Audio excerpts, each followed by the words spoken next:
Hello there, my name is Ty and welcome to Tech with Tyder.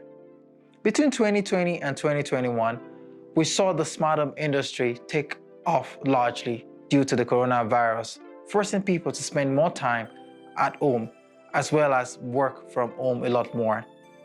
There are also lots of first-time home buyers with lots of people spending more and more time at home and working from home. People are trying to figure out more ways to automate routine activities at home using consumer-grade technology.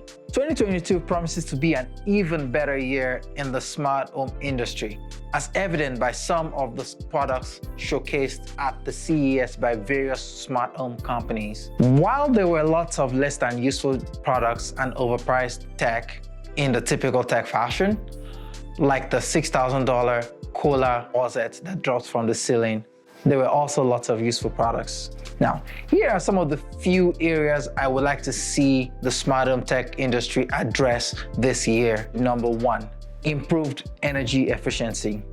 I'd like to see more smart home technology focus on improving energy efficiency around the house and providing real-time data, identify wastages, and offer ways to reduce them. Samsung SmartThings has started to add that into their SmartThings hub.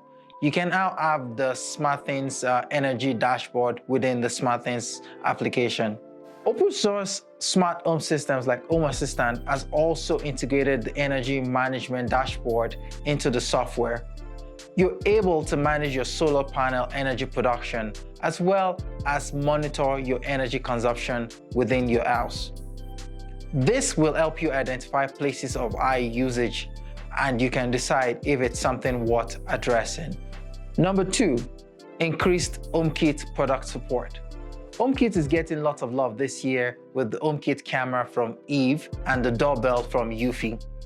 HomeKit is one of the systems I would really like to see develop.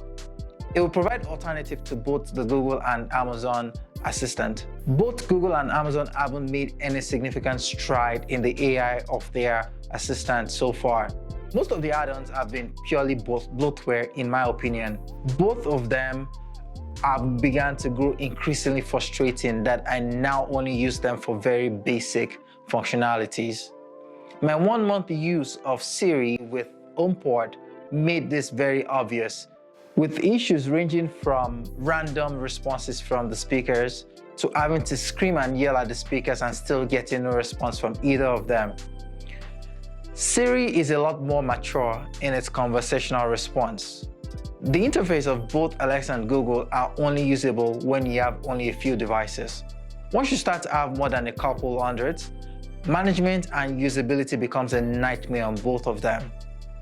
Both of them are more focused on how to get more data out of you to either sell you more stuff in the case of Amazon or drive more ads at you in the case of Google. Apple is the only one that doesn't seem to have any personal stake in any of those industries at the moment. They are focused on quality and user experience. Another thing I like to see is improved AI. I like to see more smart home devices get smarter, that is, offer ability to use them without having to interact with them. Devices that self-learn and adapt. Smart cameras from Rachio have started to embrace this concept. These cameras don't overwhelm you with notifications of movement and motion. It does advanced AI detection and goes one step further to only notify you if certain actions are performed. I don't care about people walking on the sidewalk in front of my door. I only care to see when someone lets their dog take a dump on my lawn, or if a package is getting delivered, or if my property is starting to get vandalized or damaged by an intruder. Other third-party integrations like the one I use with Home Assistant called Actionable Events will be much better. The smart home should only identify events and prompt you with options. For example, if your garage door is open and you are not home, it should send you an alert letting you know that it is open and give you options if it should close it or ignore it. Number 4, unified product support. Over the years, smart home tech manufacturers have increasingly built their own ecosystem, forcing us to choose a system to commit to.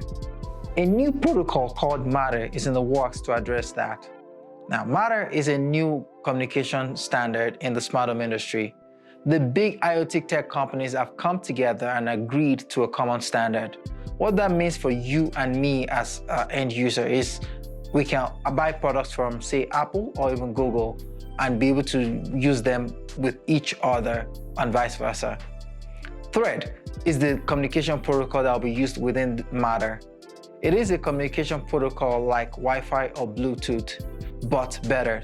Hey Siri, lamp on. On it. Hey Siri, lamp off.